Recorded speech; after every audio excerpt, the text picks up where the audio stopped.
any interaction with any ministers while you were dealing with the ArriveCan app? Thank you for the question, Mr. Chair. Yes, I was involved in cabinet meetings and briefings of the ministers regularly in terms of the broader aspects of how we were managing the pandemic. And did any ministers sign off on any of the contracts that are in question today? Thank you, Mr. Chair. No, I don't believe the minister was ever required to sign off on any of these contracts.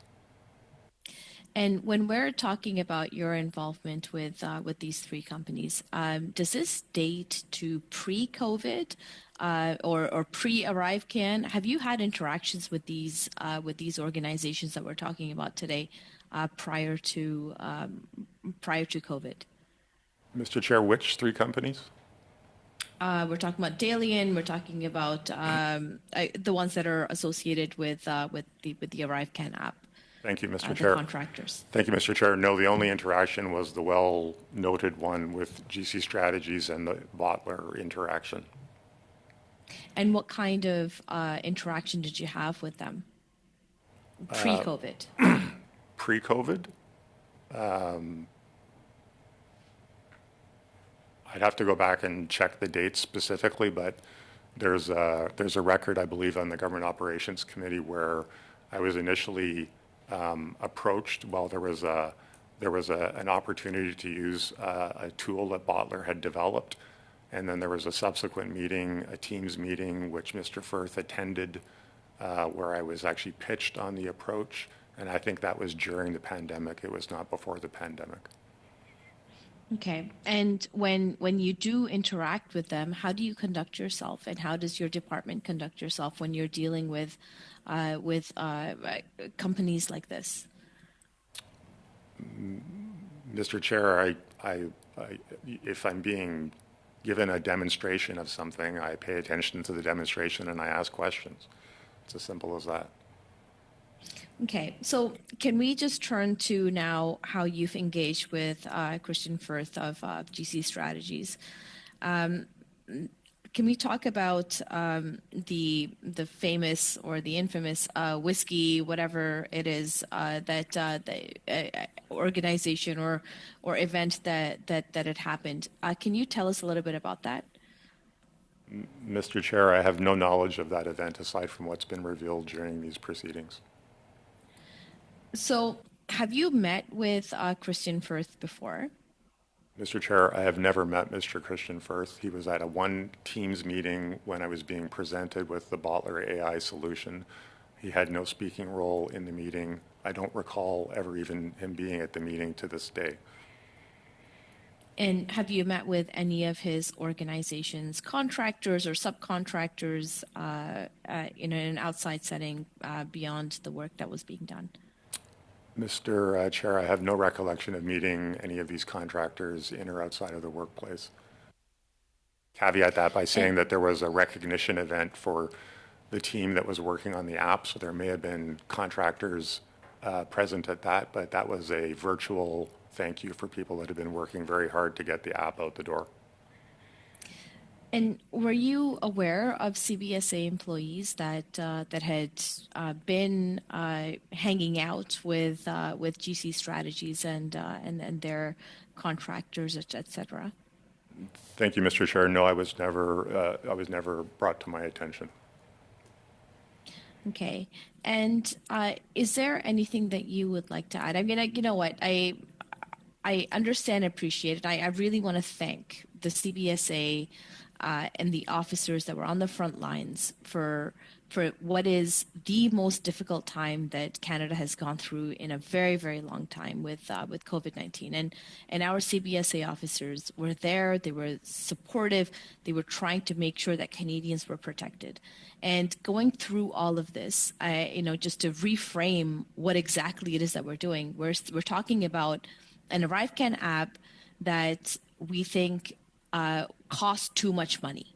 It is not about the fact that the app was not effective or that it didn't work or that it was not helpful to Canadians. It is literally about the fact that it cost too much money and how that procurement process happened.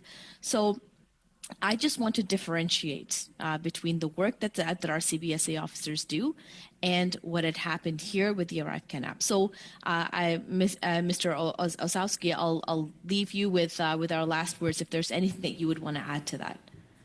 Thank you. As I say, I am and I remain proud of the way the agency responded during the pandemic. There was obviously lessons learned around the app and the procurement process that everyone regrets and wishes that had not been the case. They're being corrected, and the agency will be in a better posture to deal with whatever curveballs that gets thrown down the road. And if I could just go back, Mr. Chair, if there's some time, just to clarify with Ms. Block's and actually, we're well over the time. Okay. I'm sure you'll have a chance to come back to that. I appreciate you have a lot to say, and that's why we're just going to begin our third round. Mr. Barrett, you have the floor for 5 minutes, please. Did you have access to the binder prepared for CBSA President O'Gorman before her appearance at committee in either an electronic format or in a paper format? Thank you, Mr. Chair. I have not accessed or seen or been sent any briefing materials for Ms. O'Gorman's use. Was one offered? Was any of that material offered to you? In terms of her briefing book? Any preparation material that was used or designed for the use of the current president of the CBSA? The only thing that I recall is around our January 18th appearance where we appeared together, we exchanged opening statements in advance. How far in advance? I think the day before. That's interesting. Ms. O'Gorman made a point in her appearance this week of saying that there was no effort for anyone to get their stories straight, but certainly witnesses a former employee of the government and a current head of an agency exchanging opening statements days prior to their appearance at committee looks like exactly that. When you accessed files or resources of the CBSA while in your casual employment status, where did you do that? From what location? Thank you, Mr. Chair. There was no intent to get our stories straight. It was a courtesy to share opening remarks. The question, sir. The answer to the question is I access these emails in my calendar through a laptop at my home. Did you attend a CBSA office to receive the laptop or sign the offer of employment? Yes, I went to the office to receive the laptop and signed my letter of employment. Which campus? At the office, the headquarters on Laurier Avenue. Were you an employee of, PricewaterhouseCoopers on the date that you had access to the CBSA materials? Were you also being paid by PricewaterhouseCoopers on the same day that you were being paid by the Government of Canada?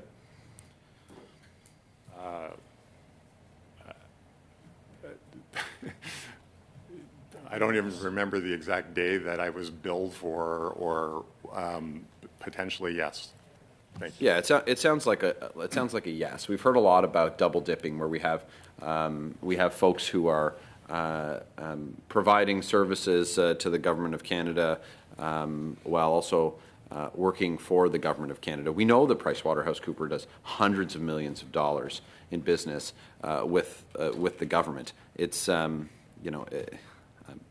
fact that this is just further evidence of the disregard for the public dollar in the ongoing scandal of double dipping is it's unsurprising, of course, but troubling for Canadians. You said you were proud of ArriveCAN. I've talked to frontline border service officers, and I speak to them regularly. I spoke to them during the time that you talk about, the challenging time of 2020, 2021, 2022, and time since then. This cost $60 million, and it wasn't necessary. It absolutely was not necessary. You said that you would have spent more on hiring border service officers if you had money to do it, but you had the money.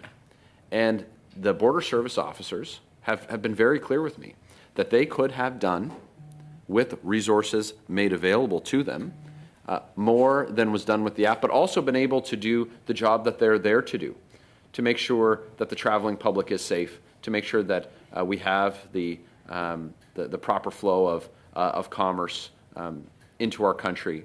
And they, instead, scammers and grifters were paid. Pools and decks were put on the houses of contractors who added no value to this app, charging 30% commissions and bonuses paid to executives, while border services officers were able to execute on their core function. So to be clear, you're proud of the $60 million price tag on the app. Thank you, Mr. Chair. First of all, I take umbrage that I'm being referred to as double dipping to prepare for this committee. Sir. And secondly, there was no ongoing source of funds to hire border service officers. And my point in my opening remarks was Mr. Osowski, you spent $60 million on this thing. So there were funds. There were funds available. You made a choice, and the choice was to spend it and we in the way that you did. And 30% commissions going to people who added no value. You talk about programmers. Your question, Mr. Barrett. Christian Firth and Darren Anthony, they're not programmers. But the people who... question. Are you proud of doing business with these grifters instead of properly funding frontline border service officers? Thank you, Mr. Chair. There was no choice at the time to use this procurement vehicle. It's a failure of leadership. Thank you very much. Suivant, c'est M. Drouin. Vous avez la parole pour 5 minutes, s'il vous plaît. Mr. Drouin, 5 minutes. For being here, and I certainly don't want to comment on PwC. It is a respectable firm that has done business with the Government of Canada under red leadership and under blue leadership, and I think it's unfair the way we or certain members are treating your relationship with PwC. It has nothing to do with the issue at hand. I want to go back to early days of the pandemic when CBSA was seized with borders that were closed. And you obviously, what was the rationale and the thinking behind when borders are closed? Were you able to predict everything that was going to happen when a border is closed? Thank you for the question, Mr. Chair. It is a profoundly complicated and blunt process to shut down the border. As you may recall, at the very beginning, at some point in the beginning of the pandemic, only Canadian citizens were allowed to return home. I had border service officers who were married to U.S. folks, U.S. border service officers, in fact, that could not go back home or could not come cross with their family members because they were not Canadian citizens. This was very hard at a personal level for everyone involved in terms of, for lack of better words, the rough justice that was required to manage and contain the spread of the virus. So we did the best we could. We had established criteria. We had to make adjustments all the time. I had a full-time 24/7 border operations center trying to apply judgment in tricky situations that couldn't be anticipated. It was incredibly complicated and stressful. And I am proud of the way the agency responded in that, because it was hard on everyone, but at the end of the day, it was the right thing to do. And I recall even truck drivers weren't sure at the time whether or not they were insured if they were crossing the border for commercial purposes. I've had several chats with constituents at the time. And I want to go back to developing an app where there's no time to test properly, to release slowly to the public. Just talk about, and I don't know if you have general experience in developing an application, but there's been a lot of accusation made towards the app should have cost $84,000 only. I'm just wondering, with other applications across the IT space, there's hosting costs. The more customers or the more clients sign on, there is a cost to that. Can you elaborate on that? Thank you, Mr. Chair. Yes, often people have referred to the fact that it blew past its $80,000 budget. There was no budget. It happened to be the $80,000 is what they estimated the cost of the first release of the app was. After that, now the Auditor General has said there was 177 versions, excuse me, of the app. Each of those apps required incredible efforts to put together. It required cloud service access to support it. It required security work to be done to it.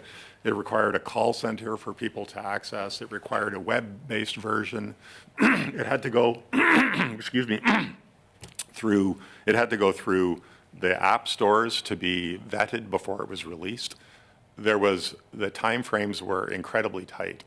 The user testing was not always able to be done in time. Obviously, there was one big error where folks were put into quarantine that should not have been put into quarantine, and we apologize for that.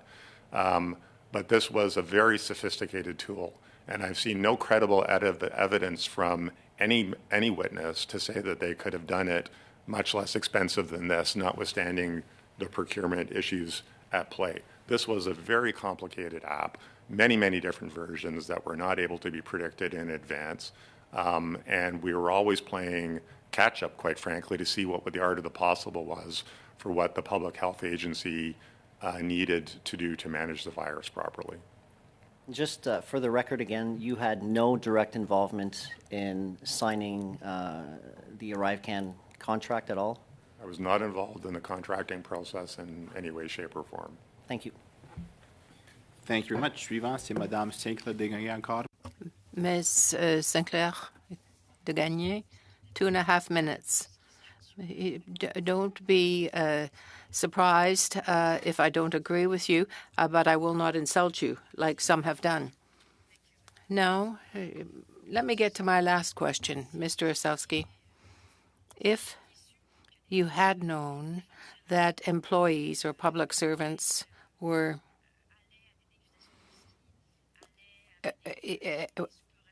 had golf tournaments and were going to whiskey tastings or going to restaurants, what would you have done?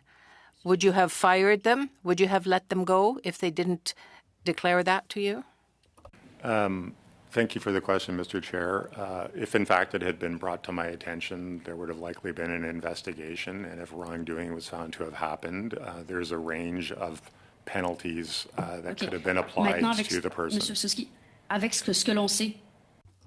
With what we know now, do you think that that was bad behavior on their part, accepting gifts of very expensive whiskey and so on?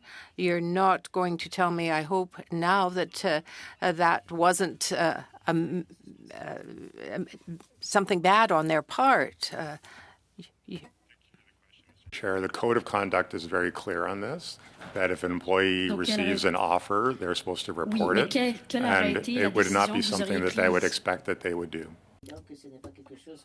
I understand. What would your decision have been then, had you known about this? Thank you, Mr. Chair. So if one of my direct reports had said that they'd received an offer such as this, I would have hoped that they would have said that they turned it down. If they had not, then we would have had further inquiries. Donc, vous refusez de répondre à la question. D'accord. You're refusing to answer my question. Okay. You're here as a citizen, and I find it a bit odd that you're refusing to answer my question because you were president of the agency. You have the opportunity now to say that had you known, you would have taken action. There would have been reprimands, but yet you are refusing to answer the question. I find that to be too bad. Now, as a citizen, and that is why you are here, as an individual, the CBSA employees participated in things like that, are still in the employment of the agency. Do you think that's normal? And I'd like a specific answer, please, yes or no. Mr. Chair, I did answer the question. There is a code of conduct. Employees are to report offers of hospitality like this. If they have not done so, and then that needs to be investigated and they need to be reprimanded. Et voilà. Merci beaucoup. Thank you very much. Floor, nice to see you, sir. You have the floor for 2.5 minutes, please. Well, thank you, Chair, and it's a pleasure to be here this morning, bright and early, out here in British Columbia. I sit on the International Trade Committee, and we've studied the ArriveCan situation from the perspective of how it affected movement and trade across the border. Here we are today talking more about the financial misdoings, I would say, and all of this irresponsibility, in addition to the facts that the Auditor General has brought to light, leads me to believe that there was misconduct, or at the very least, some terrible management practices at the highest level of CBSA. There was no formal agreement between PHAC and CBSA between April 2020 and July 2021 to clarify roles and responsibilities. In the absence of a designated lead, good project management practices such as developing project objectives and goals, budgets, cost estimates, risk management activities weren't carried out. And there was a lack of financial record keeping. Eventually it became impossible to have a check and balance system. So my just simple overall question is, wouldn't you say that in the end that this is your legacy and CBSA under your tenure is responsible for this? Thank you, Mr. Chair. There's lots of regrets here around things that the Auditor General and others have found out about how this happened. I would say, as I said in my opening remarks, this was an emergency situation. Eventually, we did have an agreement with the Public Health Agency, who was the business owner of the app. There should have been better documentation. There should have been better recognition of the controls and procedures. And I regret that that happened under my watch. I hope that's not my sole legacy as the president of the CBSA. Well, thank you, Mr. Chair. That's all the questions I have. Thank you very much. Next up, we have Mr. Brock for 5 minutes, please. You said Mindone didn't choose GC Strategies. Who did? Thank you for the question, Mr. Chair. This has come up multiple times. Just give me a name, sir. I think the question, Mr. Chair, is the issue is really who proposed GC Just Strategies. a name, sir. Who ultimately signed off and chose GC Strategies? It's a simple question. I want a simple answer. Point of order, Chair. Point of order. Yes, Mr. Sobero, I believe. I wanted to get your attention there. I think the line, the tone of questioning from my colleague on the opposition side, we've had a really good meeting to date, and the tone of question, the start off here is kind of veered off somewhere where it's, if I can use the word disrespectful, I think that'd be probably apt. Well, I don't think it's disrespectful. It's certainly sharp, but that is Mr. Brock's within Mr. Brock's parameters or ability to decide how he'd like to question the witness. But it has certainly been respectful. Mr. Brock, you have 4 minutes, 40 seconds. What's the name, please? Mr. Chair, I do not know who chose GC Strategies. The Auditor General is also not able to determine who chose GC Strategies. Thank you, sir. This is my time. For the record, the president of the CBSA, an extremely large ministry, is unable to give evidence to this committee as to who ultimately chose GC Strategies. That's absolutely incredible, sir. Moving on.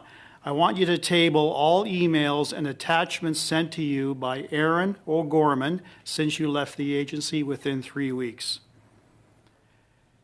A document tabled by the CBSA called Lessons... Hold on. I want to get an acknowledgement from the witness if he's prepared to do that.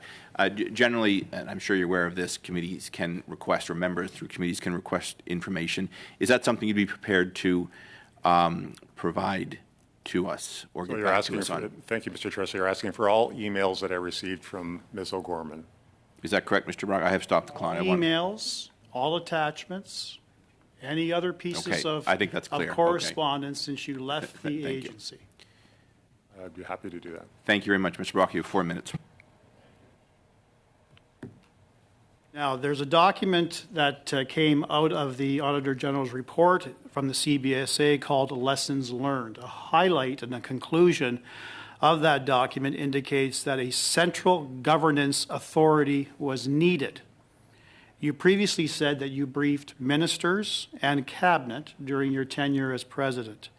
Did you raise that issue with them? Thank you, Mr. Chair. I'm not aware of the document that Mr. Block is referring to. I'm asking about the concept of a central governance authority. Did you raise that with ministers and cabinet? I have no recollection of raising that with ministers or cabinet. Did you advocate for this?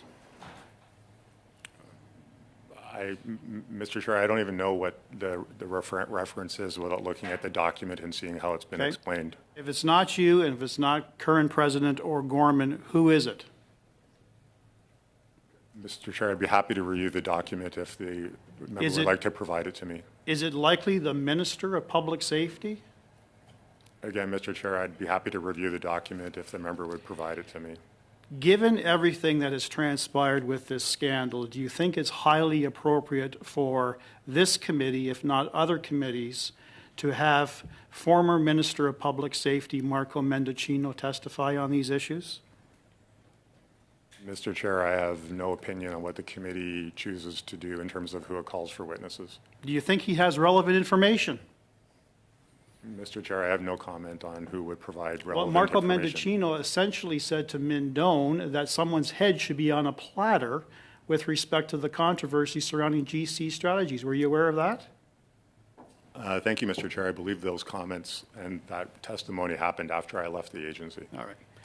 Now, are you surprised? I know how proud you are of the work that you did and the value that you claim that was delivered to Canadians against the backdrop of all the scandals, against the backdrop of a very damning Auditor General report about the mismanagement at the CBSA under your leadership. Are you actually surprised now that the RCMP is actively investigating not only the ArriveCan debacle, but circumstances surrounding GC strategies? Mr. Chair, I look forward to the outcome of the RCMP's investigation. The question is, are you surprised? Do you think it's appropriate that the RCMP is investigating criminality surrounding ArriveCan contracting under your leadership and the very fraudulent and forged practices exhibited by GC strategies? Does it surprise you? Mr. Chair, I think that an unbiased, thoughtful, fulsome investigation is warranted. How much time do I have left, Chair? Just under a minute. The Procurement Ombudsman found that Justin Trudeau's government favored McKinsey Contracting, a Liberal-connected firm with over $100 million in government contracts.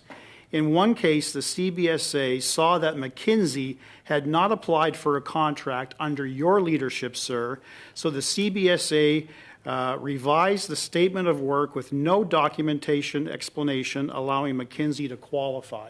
Were you part of that decision? Thank you, Mr. Chair. I have no recollection of being involved in the contracting around McKinsey. Okay. How many millions of dollars under your leadership was awarded to McKinsey? Mr. Chair, I have no recollection of how much was spent with McKinsey. Okay. Will you table that information? Will you ask Aaron O'Gorman to assist you in tabling that information? I think that question is better posed to the department, to the agency. Would you, I'm putting it to you, sir, because I don't know when Ms. O'Gorman is attending again. Will you undertake to speak with Ms. O'Gorman, because the McKinsey contracts were under your leadership?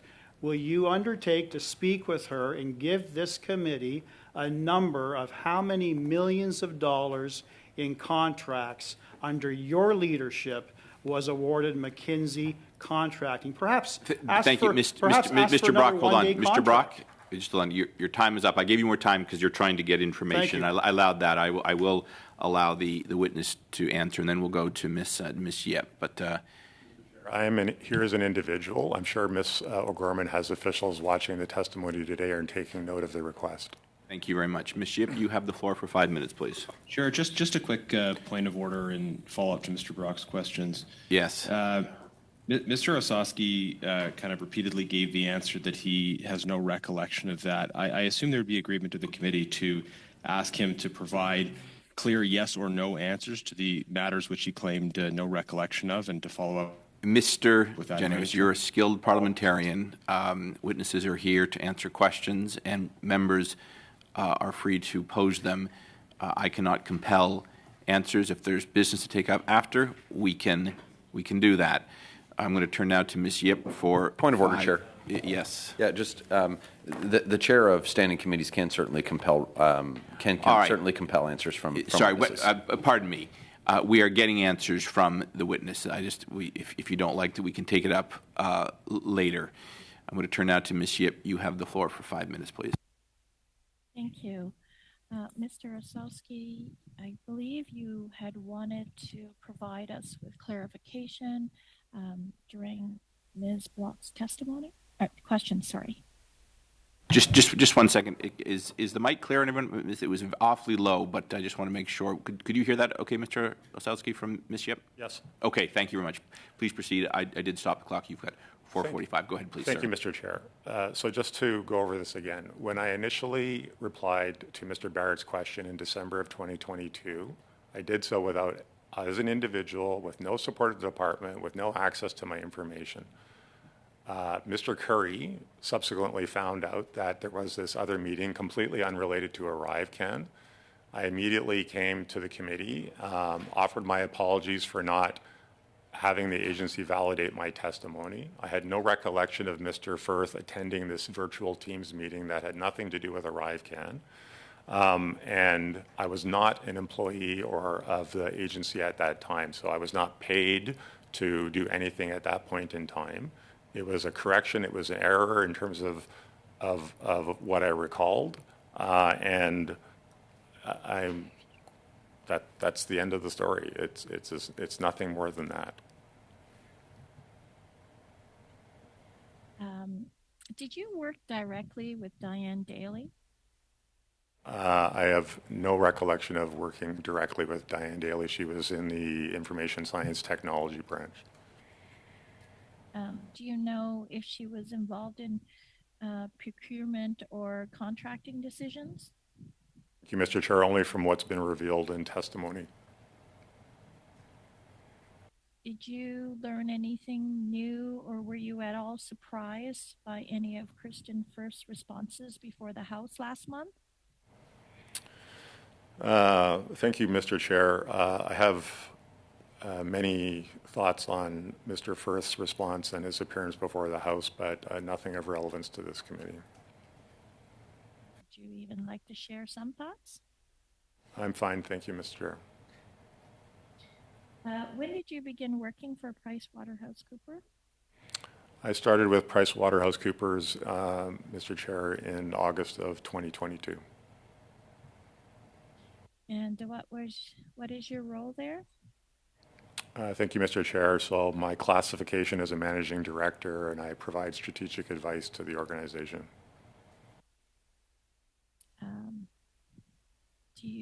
Does this position involve any engagement with the federal government? Mr. Chair, just to be clear, I was subject to all kinds of post-employment conflict of interest requirements, which I've always scrupulously maintained and adhered to.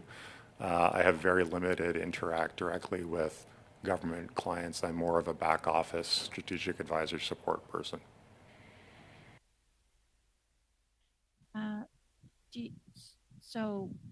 There are no other post-employment limitations?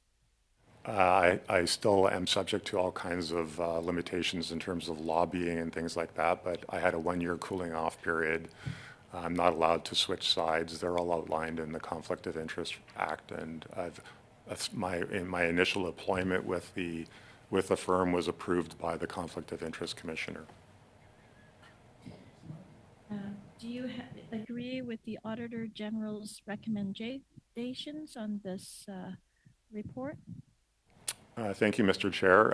It's not for me to disagree. The agency has agreed with them and are putting in steps to make the appropriate changes.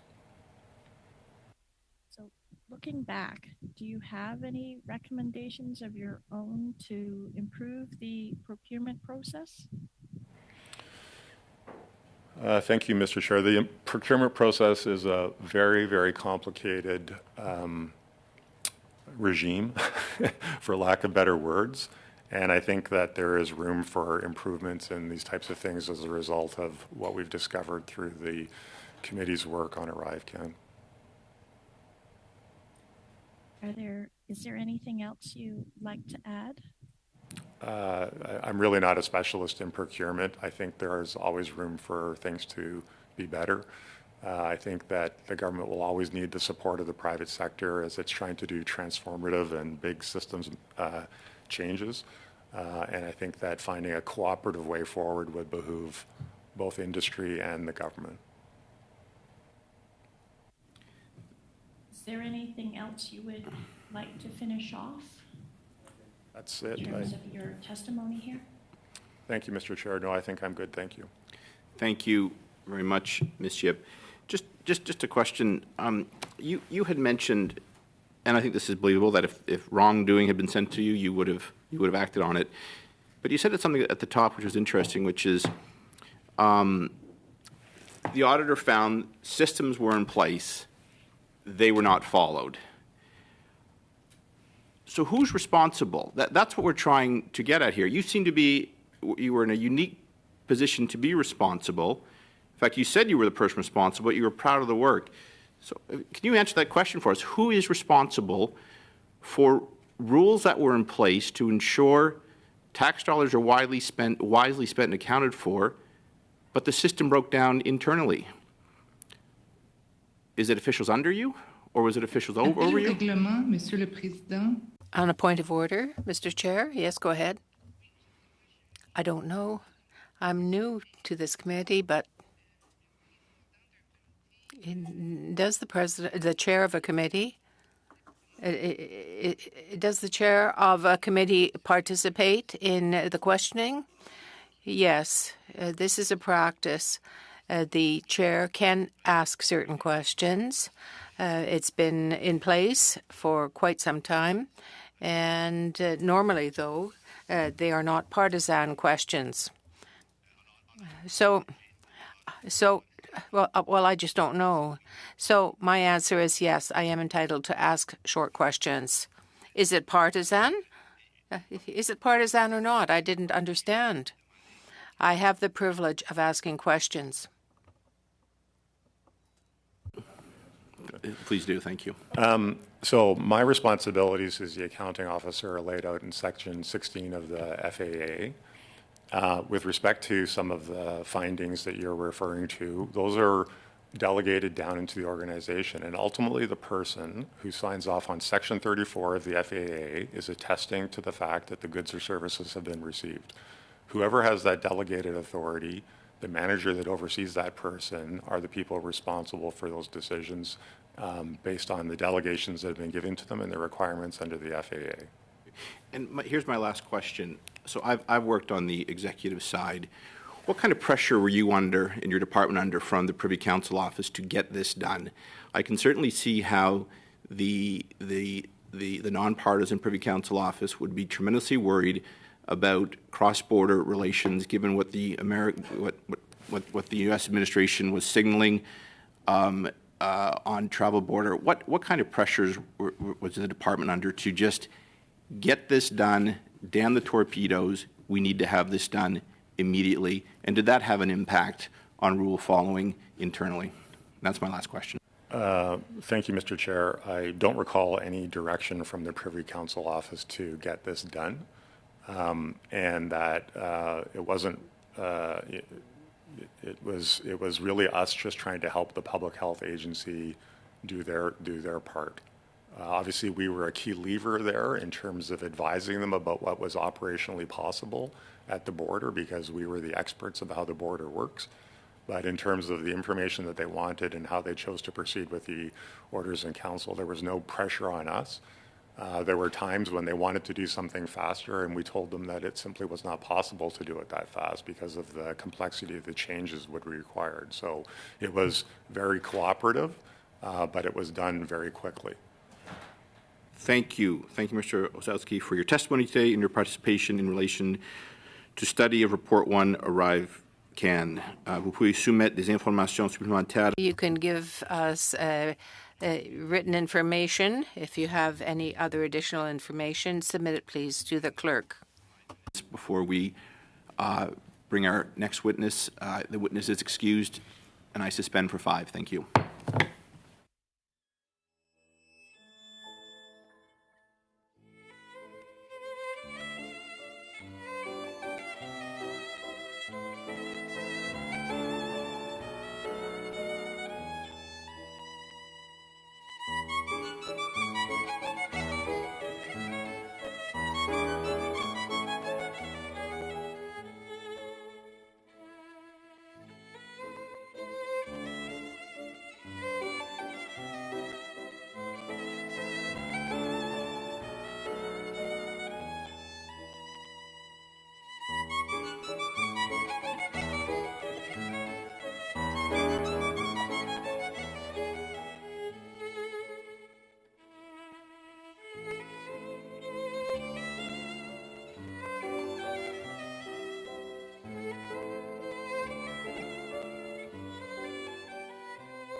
I've made a commitment to have this very brief and even subject to everyone's agreement to proceed with it. This is an issue that Madame Sinclair raised with me. I'll speak to it, and then turn things over to her. This is in regard to information provided by the TBS on April 15th. We've received media requests to have these documents shared. The documents were distributed to members, and they themselves are not confidential. We can choose to publish them on our website or look at adopting routine motion in regards to how to treat these types of requests given the number of documents we receive. Maybe we won't have a long discussion unless members want to, but Madame Sinclair, would you like to address this, since I know you had raised it with the clerk and myself? Vous êtes en sourdine. Oui. You're muted. Yes. It seems quite clear for those who are following the ArriveCan matter, and in the light of Monday morning's article in the Globe and Mail, that the documents were sent to the committee on April 15 were received by the Globe and Mail. Those documents, to be very clear, those were answers to questions, as many witnesses do in the public arena. These were written responses that were sent by the witnesses in the public arena. They were obtained by a journalist, and by that very fact, data in those documents were made public, despite consent of the committee. And I find it to be unfortunate, I have to say. I think that we have to repair the situation by the first reason why I want to see these documents withdrawn is that they were published in English, and I think that the Francophone world should also have access to these Treasury Board documents that were published by the Globe and Mail. Francophone journalists should be able to peruse them. And secondly, I think that it's a matter of fairness for media. This is the fourth pillar of a democracy, is it not?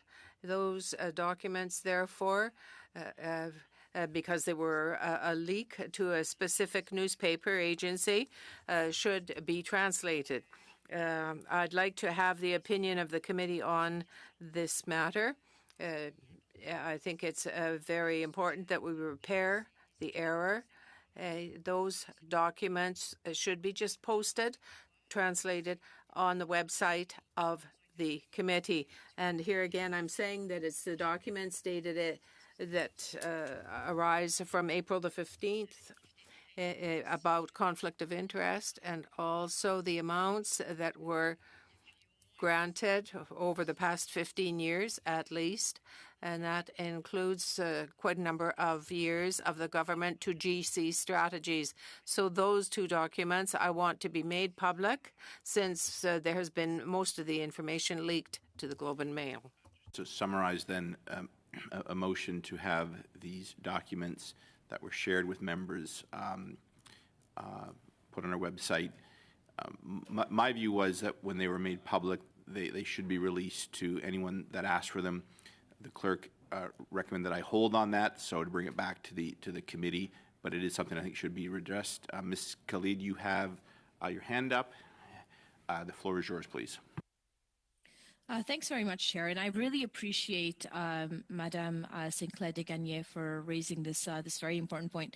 I, for one, would really like to know who in our committee is leaking these documents, and who in any committee is leaking documents that are supposed to be confidential, that are supposed to maintain the respect of the decorum of our committees, and I'm hoping that we can find the answers to those questions. And if Madame Sinclair de Gagné has those answers, I would love for her to answer them. But like I think this is a very important point in that we must always maintain the decorum of our communities, Chair. And I know that I've raised this with you and in many ways on many different points to ensure that that each and every one of us are respecting how our committees are operating. Because if we don't operate effectively, if we don't respect the democratic values that govern our committees, then we're not doing our country much of a service, to be honest. So I would love to understand exactly what happened here before we, go into the depth of Madame Sinclair de Gagné's motion. Thanks, Chair. Thank you. Mr. Drouin, s'il vous plaît. Oui, merci. Thank you. I just want to say that I agree with what Madame Sinclair de Gagné has said. I'm sure it's not Madame Sinclair Gagné herself who is the source of the leak, because it wasn't a Francophone journalist who wrote this. But we have to respect the committee and its orders. We have to respect the committee, as I say, and I agree with Madame Khalid that we have to try to find out what the source was, in a sense, to be able to ensure that documents are safeguarded. I'm not making any accusation, but I mean, the leak was to an Anglophone journalist. I have some difficulty seeing if there is going to be a leak. There should be equal rights for French and English journalists. Madame Sinclair Gagné. I'd just like to answer Madame Khalid's question. We don't know, and maybe we'll never know who leaked these documents. That wasn't the substance of my motion. My motion is intended to see that the committee remains honorable and maintains confidentiality, not making these documents public. But that being the case, they have been released, and I think they should be posted to the website so we can just have this issue of balance in English and French dealt with. I saw your hand up. Do you have a comment to make?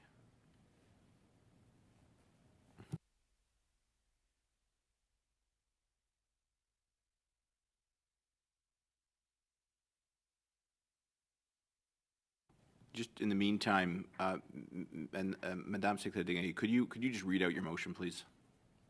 S'il vous plaît. I will certainly give you. Je vais vous donner du temps à trouver. I'll give you time to find the motion. Yes, in French. In view of the fact that information contained in the written information submitted by the Treasury Board Secretariat on April 15th, 2024, appears to have been leaked to a journalist of the Globe and Mail in an article, three firms tied to contracts, which was published on May 13th, 2024. I move that these documents dated April 15th from Treasury Board should be posted. So I'm not seeing more hands. Ms. Khalid, puis Mr. Drouin, our normal clerk, our regular clerk, is not here today to kind of maybe give us an update on what happen, at least behind the scenes. I'm not in a position to do so as well. So I guess I'm looking for the committee on how to proceed. Do we want to deal with Madame Sinclair de Gagné's motion to release these documents and a question of alors qu'ils sont disponibles en anglais puis aussi en français? To make them available in English and in French, 2 points that were put forward by her today. I can have a discussion at another time about a protocol, because it did put the chair in an awkward position where documents were available to some, but not all. Yes, Ms. Khalid.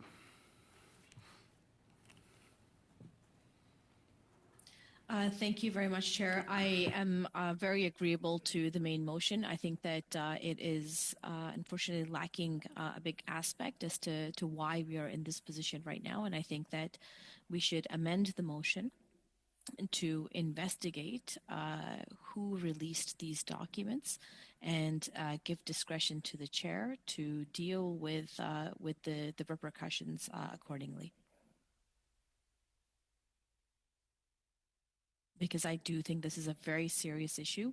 We abide ourselves by very stringent rules as to what is in camera, what kind of sensitive documents are presented to us, and how we study them. And you know, like I used to sit on the International Human Rights Subcommittee, where release of documents or release of names of witnesses would often mean the severe security and safety of the witnesses that came before our committee.